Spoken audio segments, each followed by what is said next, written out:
Hello guys, you are watching Focus Point with Igor Ryabenkiy. Today we have a special edition and special guest, Jonathan Siddharth.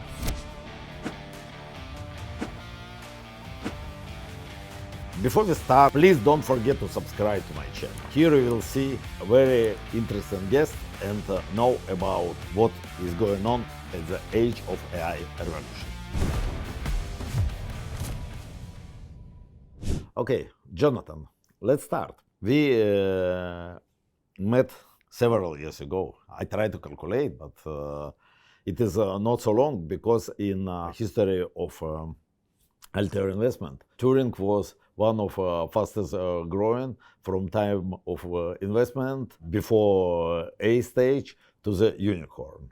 So it's not long time, but already looks like a long journey. Please tell a few words about Turing, its mission, and how do you see a company positioning today? Thank you, Igor, for having me on the channel. It's been wonderful to partner with you and Altair Capital. I think we met like in 2020 or something, Yes, something it like was that. 2020. And it does feel like a lot of time has passed, even though in actuality it's maybe not so many years. So Turing's mission is to use AI to unleash the world's untapped human potential. And the way we are doing that is by building the world's first AI-powered tech services company.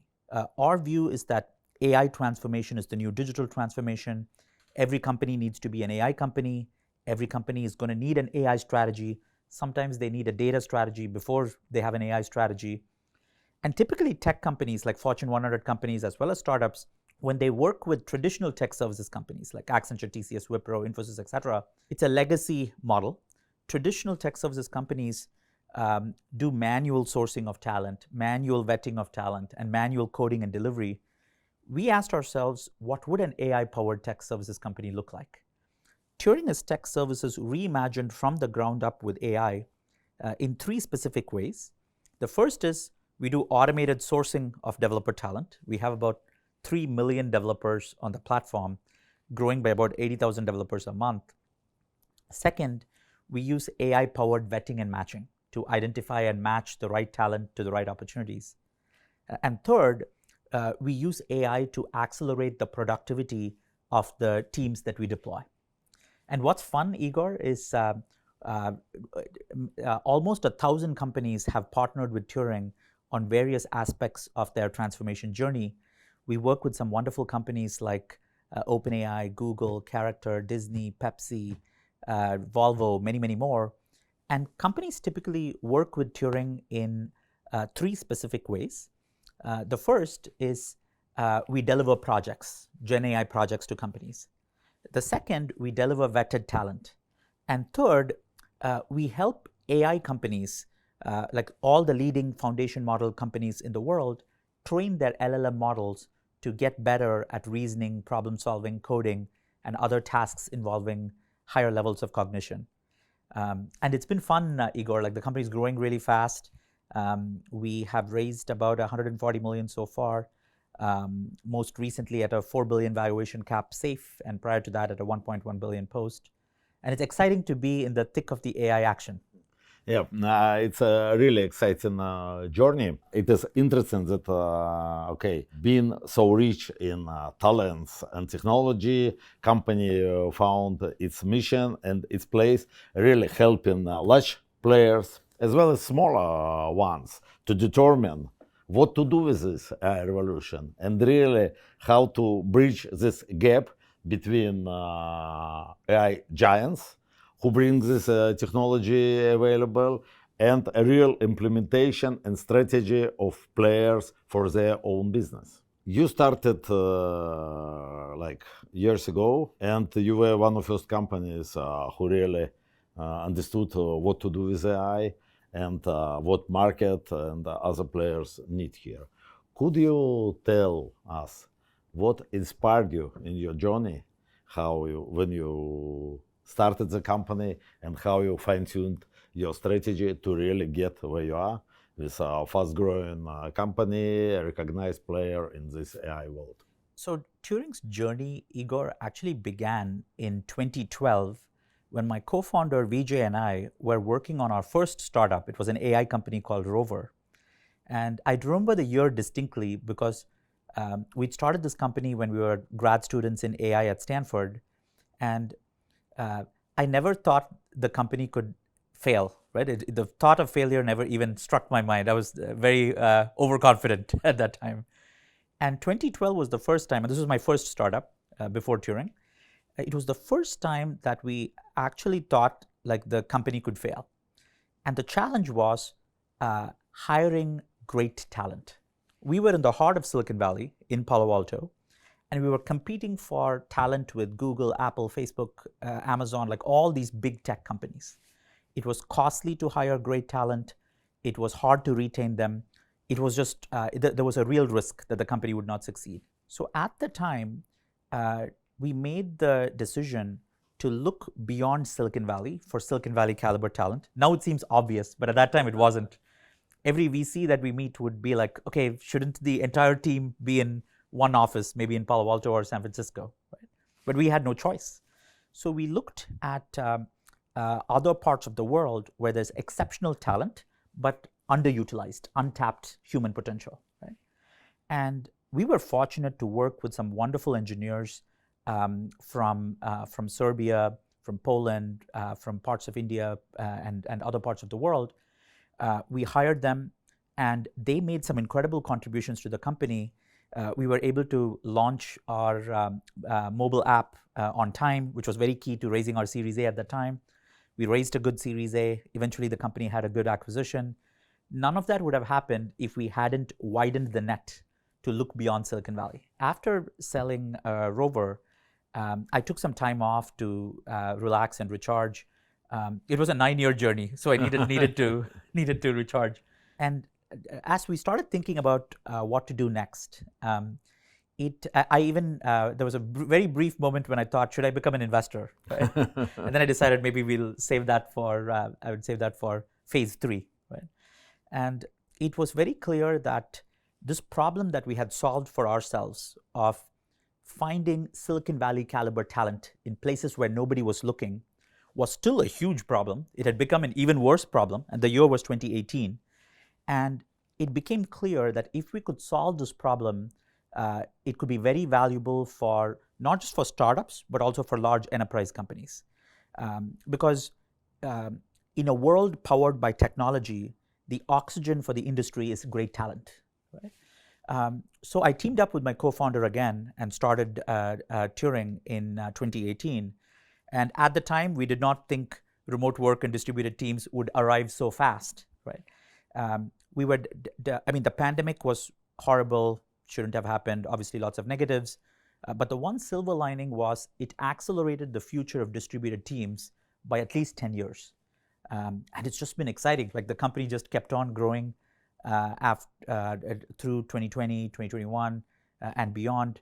And so that was the genesis. It was this real problem that we faced in company number one that kind of resulted in Turing being born. By the way, I know this very well, and we get like a rise of Turing, but we also had our two great companies like Mirror and Deal, which were also quite accelerated this time because of this bad problem, but which revealed a real problem, not real problem, real vision that teams should not be necessary together. It could be a hybrid, it could be distributed, but question is that it should be good. Yeah, that is exactly right. I think the future, there are companies like Miro, Deal, etc., and Turing, where we all had this vision for a future where there is no geo lottery. I mean, we all know that talent is universal, but opportunity is not. We all envision this future where with technology, it must be possible to work from anywhere and still reap the economic benefits of technology. And I feel like we were prepared, and I think we took advantage of an opportunity that arose because we were prepared. And in Turing's case, I feel like we were fortunate to benefit from two tailwinds.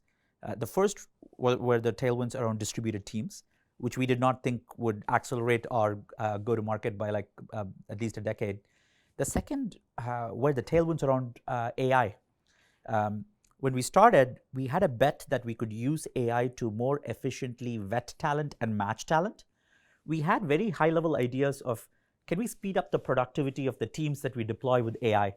But thanks to our good friends at OpenAI and all these other wonderful companies, it's now possible to accelerate knowledge work by 10x, like over the next decade or so. So I'm super excited for that as well. When you tell it's possible to accelerate 10x, it means that it is productivity of your engineers and programmers with whom you work, so they can just be 10 times more productive, yeah? Correct. Great. I think software engineers have the potential to be 10 times more productive in the future. And I know, Igor, one of the topics we were chatting about was there's a lot of fear among software engineers. Is AI going to automate away their jobs, right? And I'm curious to hear your thoughts on this as well. My view is that AI is going to automate tasks and certain workflows, not jobs, right? You can think of a job as a collection of tasks. If you look at a software engineer, they're not spending all of their time coding. Like sometimes they're attending meetings, sometimes they're reviewing a product requirements document, sometimes they're figuring out how to break down a complex project into different phases. They're creating Jira tickets, they're writing unit tests, they're reviewing their code for bugs and security loopholes. So every job has a collection of tasks, and what generative AI is doing is helping us automate a subset of those tasks.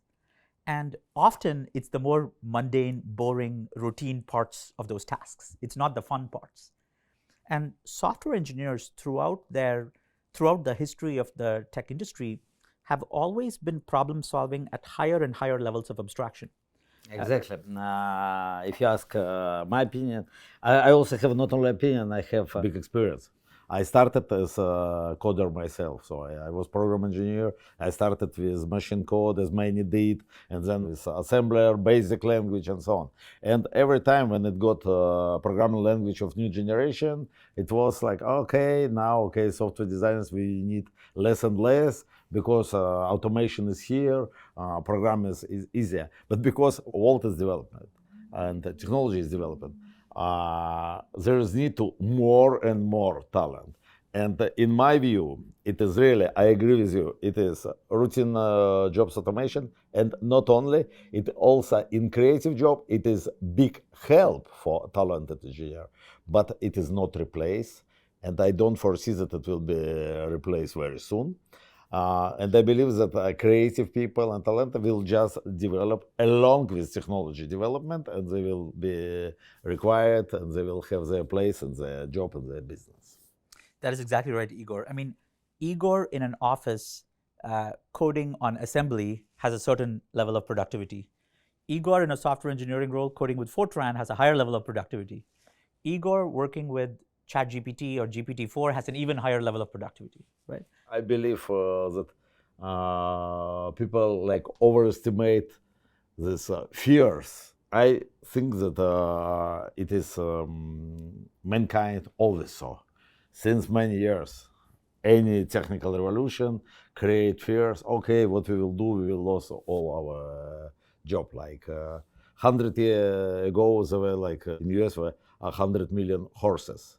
And when car was here with Ford, that okay, so many people will be jobless, but in reality they were not. So it always comes a new vision, and you will be alone with your time and technology level of development. Correct. You told about you kind of could foresee future development of remote and hybrid teams and so on. But what about yourself?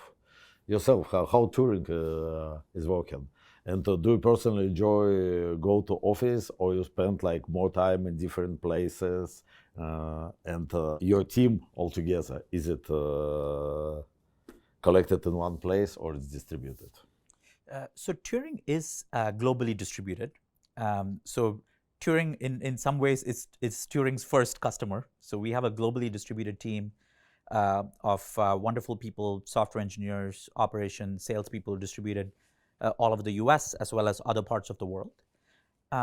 We also are big believers in in-person meetings. So just because you're distributed doesn't mean you shouldn't meet.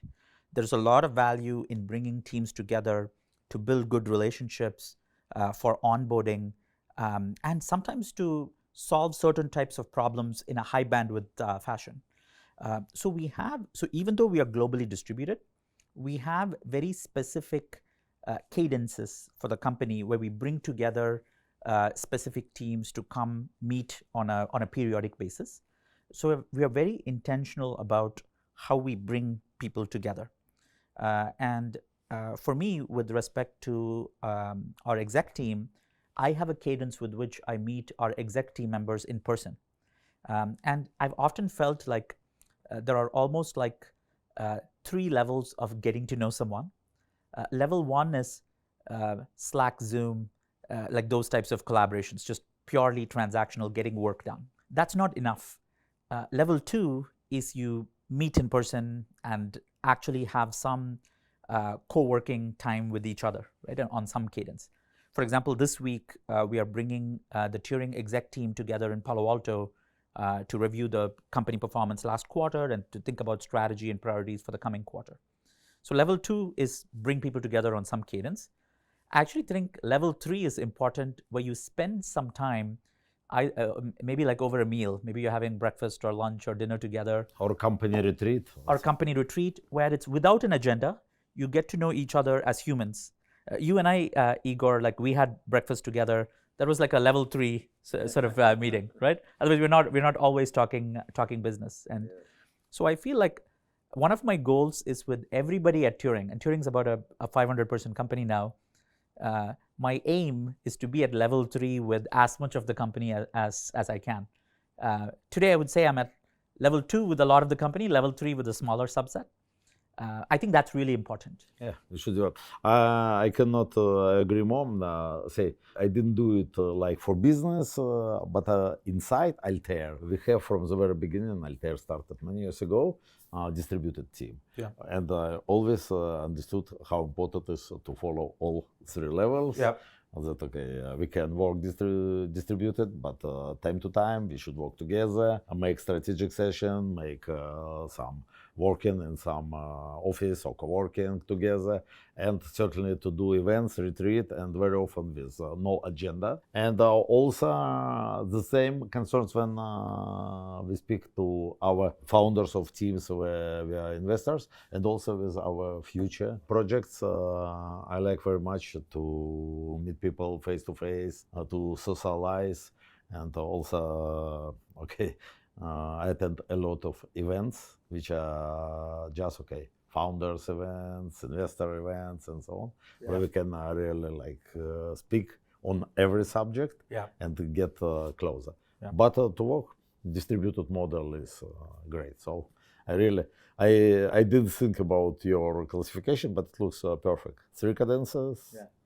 Remote, close, and social. So it is. You told us that you kind of foreseen this development when teams become more distributed, and you also foreseen AI usage in work of team, helping big companies to make a proper and more efficient job.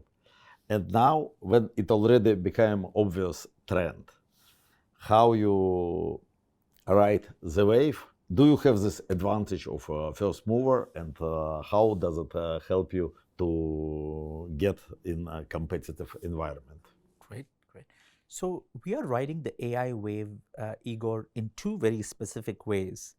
The first is we've been fortunate to work with almost all of the leading foundation model companies to help them improve model performance for their LLMs, for reasoning, problem solving, coding, and tasks that involve advanced analytical abilities. So at Turing, we've built an offering, and we work with OpenAI, Anthropic, Character, Google, Snowflake, many companies to help them with exactly this, specifically for supervised fine-tuning and RLHF, reinforcement learning with human feedback. And this has been very exciting to help our foundation model partners scale model performance to the next level. Second, we are working with Fortune 500 companies in figuring out how to solve their business problems with Gen AI. And again, because we are so close to the foundation model platform companies, it gives us a good sense of what LLMs are capable of today and what they'll be capable of in the future.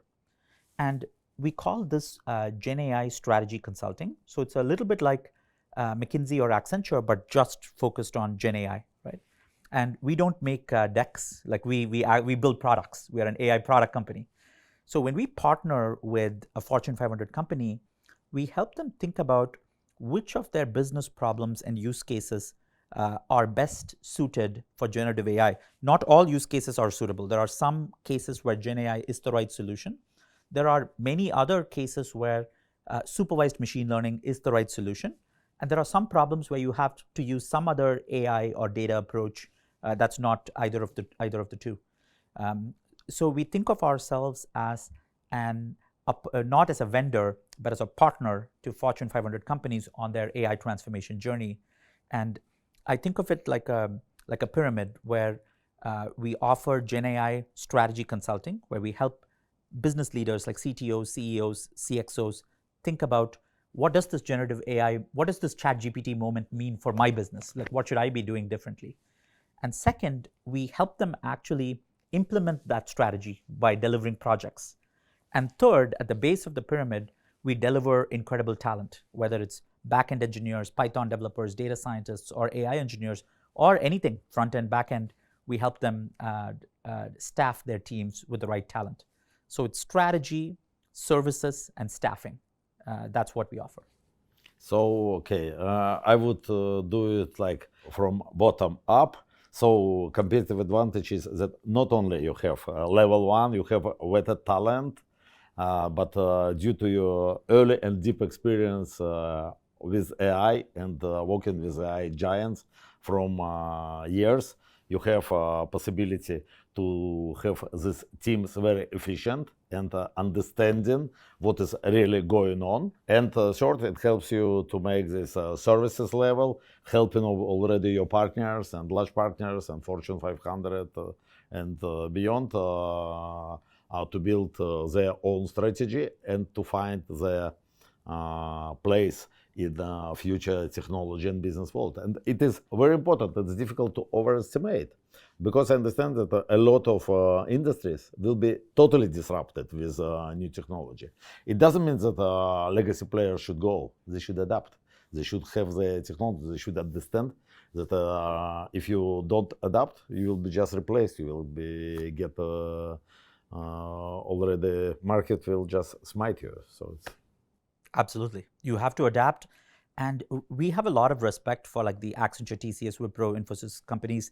I think they started early, like in the 90s, like to even popularize the idea of remote work, right? Like in some ways.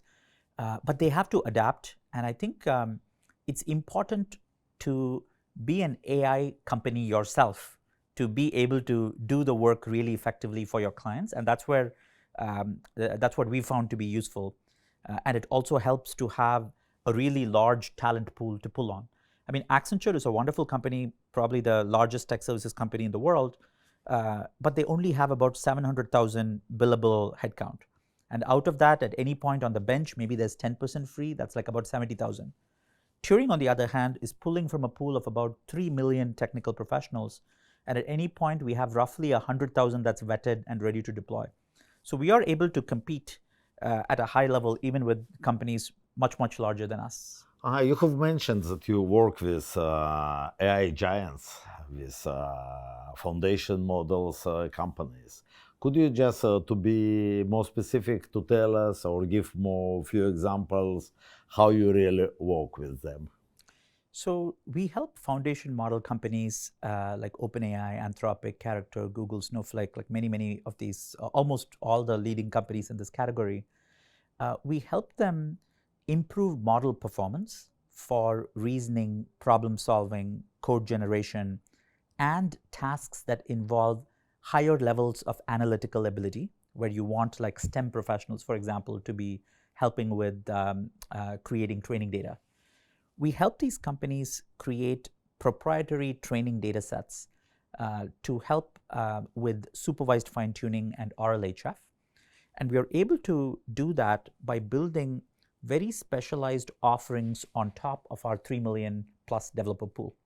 So if you're a foundation model company and if you want to add new capabilities to your model, maybe you want to help the AGI get better at certain categories of tasks, you can work with our team. Our team will work directly with your research team and help identify the right data sets to create, the right scale at which to create those data sets, both for supervised fine-tuning and RLHF. We've built through a combination of, I think of this as people, process, and product. So we've built these capabilities to help companies improve model performance in a very measurable way across a wide variety of AGI and general intelligence benchmarks. For example, maybe you want to help the model get better at going from text to SQL, right? We would be able to like partner with you very closely and leverage our talent cloud to help you with what you need. I think of this, Igor, almost like in computing, NVIDIA and other GPU companies came up with this highly specialized chip to do AI training and inference more efficiently. At Turing, we again have come up with a highly specialized dev unit, a developer unit, to help train these LLMs to improve model performance. And we are able to do this because we have the world's largest developer cloud that you can deploy to ensure that you get the right quality and throughput of training data that you need to improve your model performance. The interesting thing about LLMs so far is that the scaling laws are continuing to hold, meaning when you train these models with more data, with a bigger network for longer, model performance is smoothly continuing to improve, and it's exciting. Okay, as I understood from you, Jonathan, you really are able to get very efficient teams and collect engineering power for big players.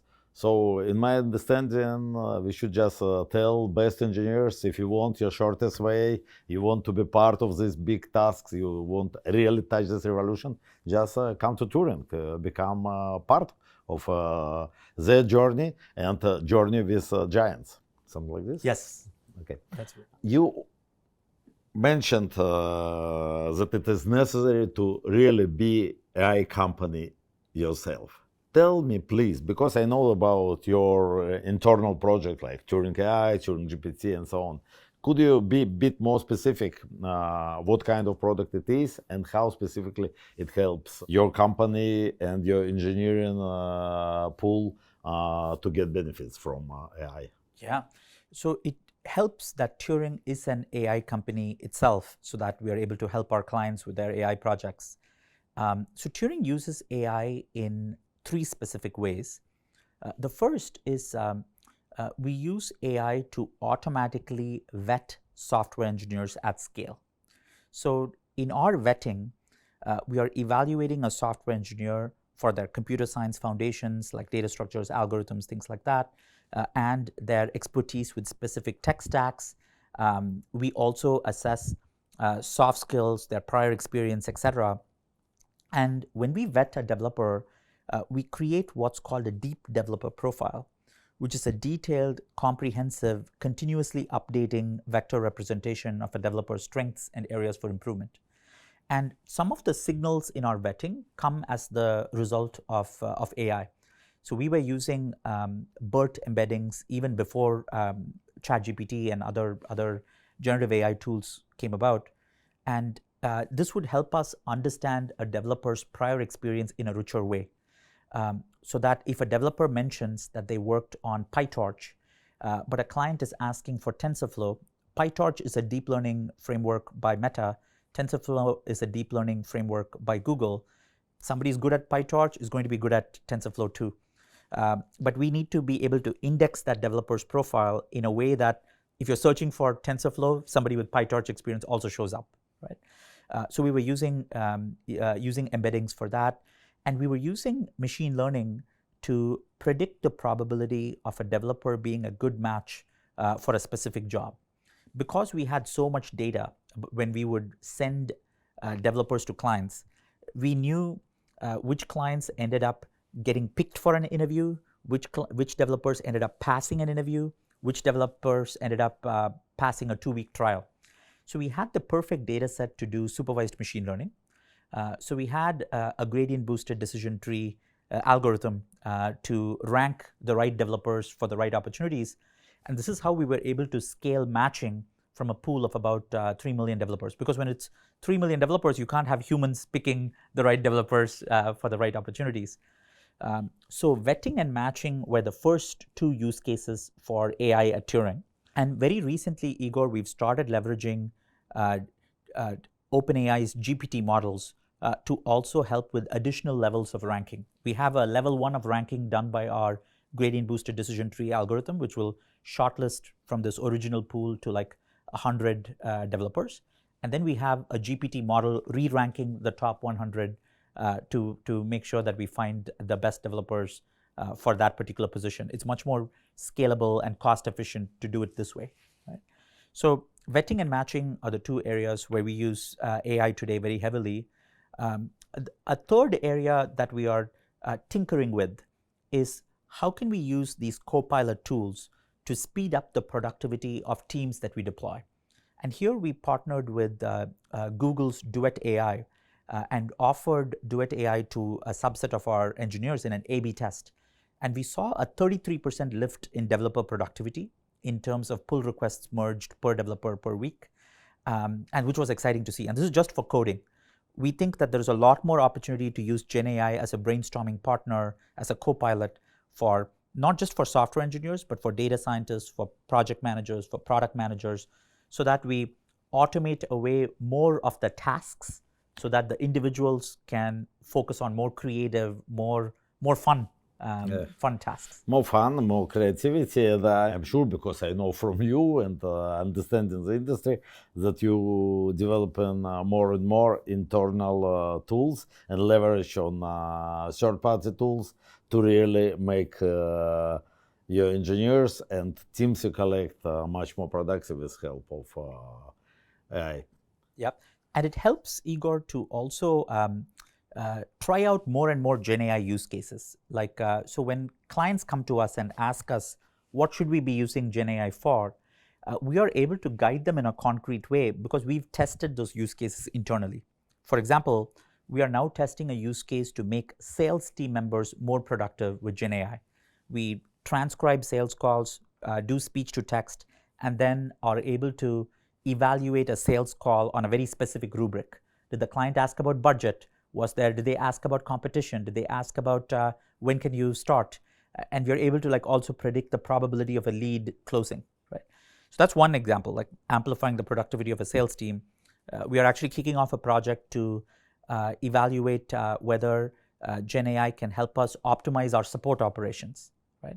And for many of these use cases, it helps when you dog food it yourself, when you've built it out yourself, rather than recommending it in a slide deck. For sure. Tell me, okay, we speak about present, which is bright and fast developing. Tell me how you see environment in 3-5 years. If we speak about some, okay, I understand that it's very difficult to forecast, but just your ideas in future. What will be this industry in 3-5 years? And what place will Turing have like one of core players of the industry? Yeah. So yes, it's very hard to predict the future, as you rightly pointed out, Igor. I asked the same question to Sam Altman, who was at a Turing event very recently, and his response was that you will see a very smooth, gradual improvement in AGI across every industry, every vertical. Almost no vertical will be spared. There's going to be a smooth sort of progression. And there will be companies that can sort of bet against the models that not getting better, or you can bet against the models getting better. And it almost feels much safer to bet against a world in which the models keep getting better. At least so far, what I hear is that in the same way that we saw like this progression from GPT-3 to GPT-4, it's expected to be somewhat smooth from GPT-4 to GPT-5 and other companies in this ecosystem that build these types of models too. And some of the things that we think these AGI models are not good enough today, they're just going to keep getting better, including with code generation, amplifying a software engineer's productivity, and many such tasks. So I'm very excited about human productivity getting amplified by AGI across a wide variety of job functions and industry verticals. Second, it's also interesting to see that there is, if you look at Fortune 500 companies, we are still very early in the adoption of Gen AI. Things haven't fundamentally changed yet, which means there's a lot of opportunity ahead for the next 3 to 5 years. There's a little bit of a lag between what's possible and value that has the potential to be realized and value that's actually realized. I don't think we've fully seen as a global economy value fully being realized. It is going to be realized. Like, make no mistake about it, like with companies like Turing and other companies, like it is going to be realized. Like this is a truly exciting and disruptive moment in, I think, human civilization. So I'm excited for that over the next 3-5 years.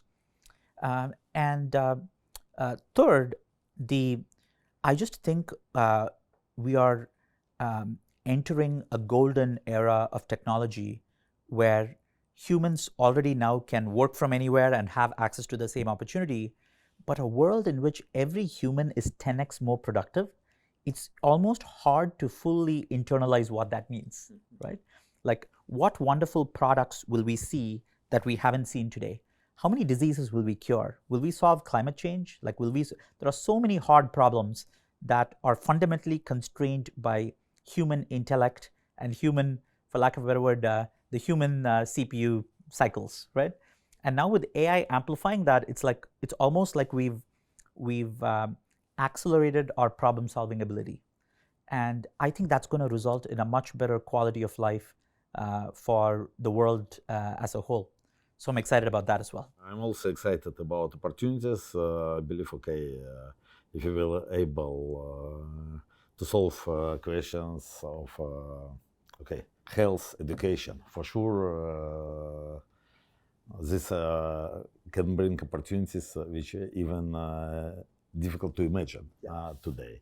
And every kind of industry on which I try to look today, really I see endless opportunities and endless tasks which could be addressed, and development of fundamental models and applications and visions and talent behind it really will bring it to the brighter future. And then, we'll speak few years later what will be next. But we really, I agree, it is a golden era for technology, and we see acceleration of acceleration. You mentioned your close work with giant companies, with OpenAI, Google, Snowflakes, and beyond. And I know that with many companies who we don't mention, you already work or you are starting to work. So it's really they bet on your expertise and help.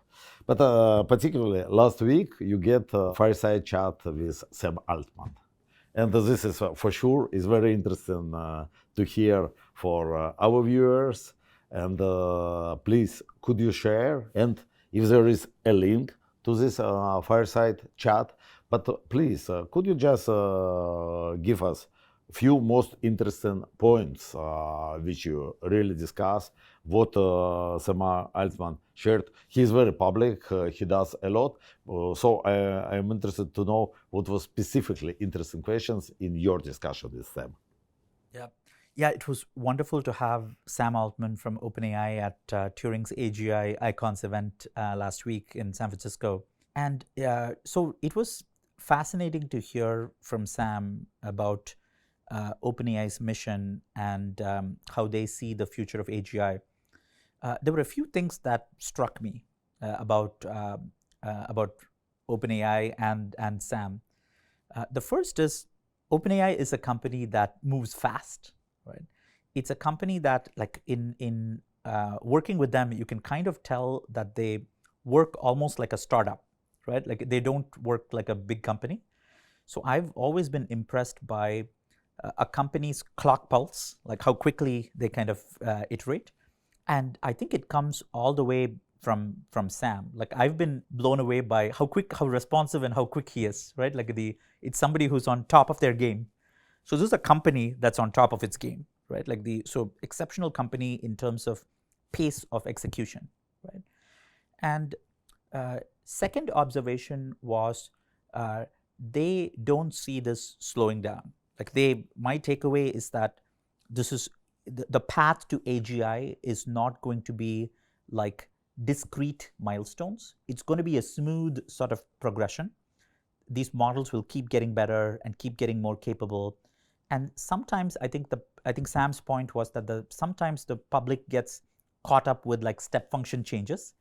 And on the outside, what feels like a step function change is actually not so much a step function change for those working on it on the inside from a lot of these foundation model companies. And that's why OpenAI like believes in iterative product deployment, where they like doing frequent releases. And one thing I heard Sam say was, if people are being surprised by what's coming, maybe we should evaluate speeding up even the release process, so it's much more gradual. People are much more used to the pace of change. That was interesting. And his third sort of point was, again, you can be in two states. You can either believe that the models will not get better and you have to hack your way around other supporting workflows, other supporting infrastructure that you have to build to make them work well. Or you could be a company that's betting on the future that the models will get better, right? And I believe this is the right bet. Yes. Because the model, you can work today with ChatGPT 3.5 or ChatGPT 4, Yeah. but you keep in mind in your development that ChatGPT 5 will come and it will be much better in capabilities, much stronger, and so on.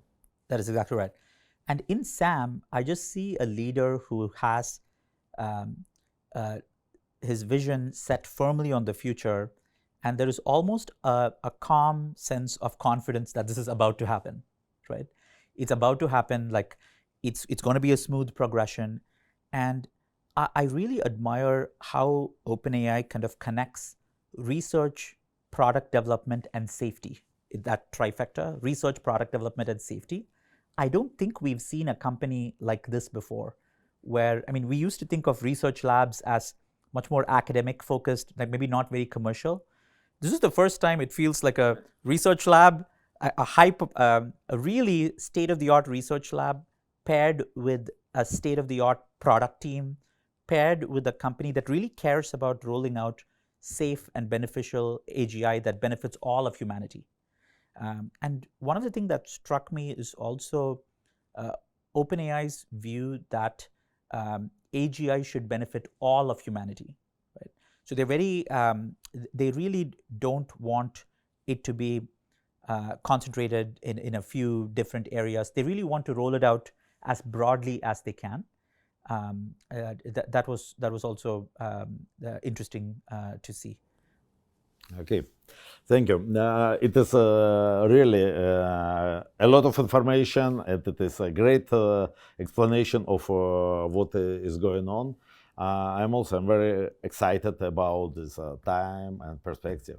At Altair, as investor, we do a lot in AI area, relatively long, like more than 3 years with Turing, with some companies even more years, like 6, 7, 8 years with projects which started to do like what was machine learning, neural networks. Now, they do AI applications, and we work a lot also with new AI initiatives from startups. So startup teams and already existing startups and future startup teams, welcome.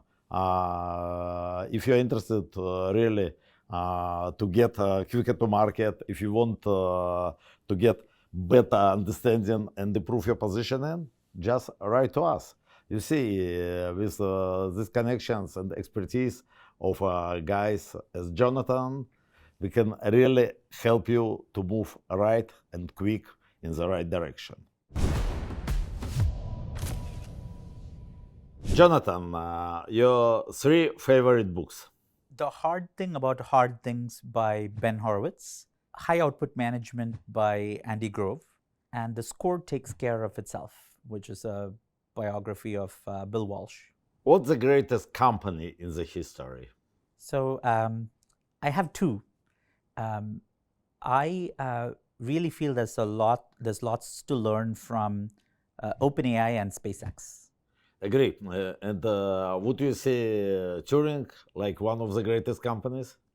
Yes, I was leaving Turing out of it. Yes, I mean, of course, as any founder, Turing is early in its journey, but I would definitely want a future guest, Igor, in Focus Point to say Turing, just like I mentioned OpenAI and SpaceX. Yeah, and I believe this very much. What inspires you? A drive for continuous improvement. Like one of the things I do is I try to make sure I'm getting better every single day. Like every single day, I have this drive to just be a little bit better than the person from one day ago, right?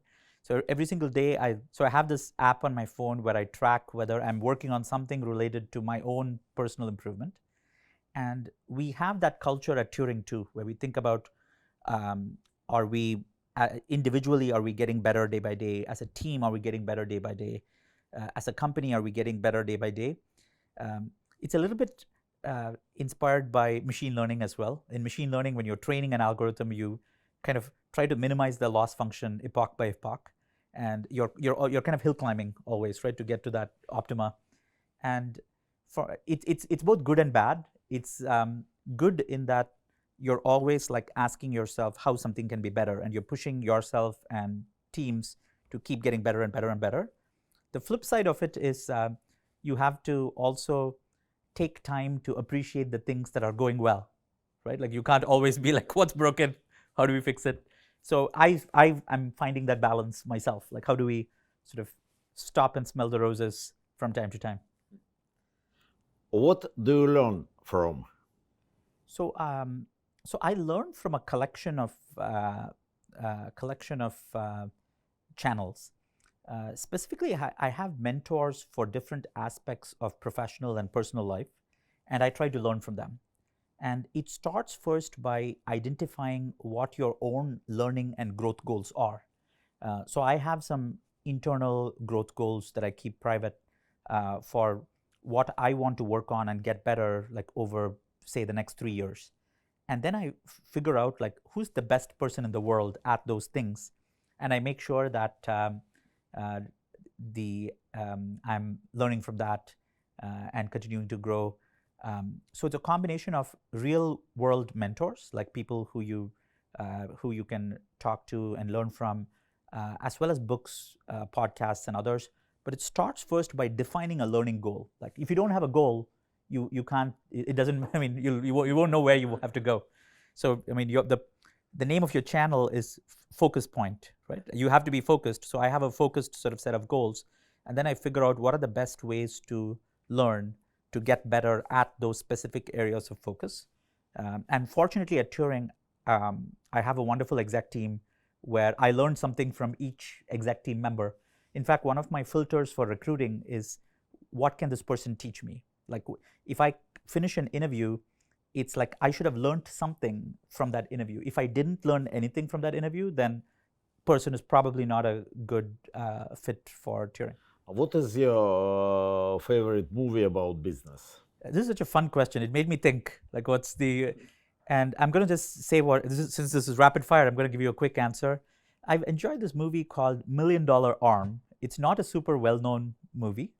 It's a movie about a talent scout in the US who's looking to find a baseball pitcher. And it's a little bit like Turing in that they don't have, they find it really hard to find a strong baseball pitcher in the US because they're a small club and there's lots of competition, it's costly and so on. So they go to India to try to find a bowler from cricket. And they think that if they can find like a if they can find like a high potential talent in cricket, it could be like a hidden gem, like an untapped potential that they can then train for baseball and then have them come back. It reminded me a little bit of Moneyball, and people sometimes think of Turing that way, where we are finding these hidden gems from all over the US, all over the world. I mean, our mission is to unleash the world's untapped human potential. So that movie, $1 Million Arm, is a little bit like that, but for sports. What will be the key word to write on a sticker, which you will hang on the wall in front of your table? If there's one word, I would probably put change. And if there is a billboard, I would say everything changes, smell the roses. Like, it's because it's the thing that I forget all the time. So I would want to see it. Great. Thank you so much. I want to thank you for being with us and for what you really make clear for me and our viewers. And I look forward to bright development of Turing, AI, and beyond. Thank you, Igor. Thank you for having me. It's wonderful to be here. And for all the founders listening, I would say like Igor and Altair have been such wonderful partners for us on our journey. If you have an opportunity to raise from Igor and Altair Capital, you should. So raise capital from Altair and come get some engineers from Turing to make your product vision a reality. Great. It is, I'm glad talking to you, and it's a really great cooperation. Before we finish, don't forget to like this video and to spread it if you really like it. Watch also Fireside of Jonathan with Sam Altman. It is very interesting. And don't forget to subscribe to my channel. Stay focused.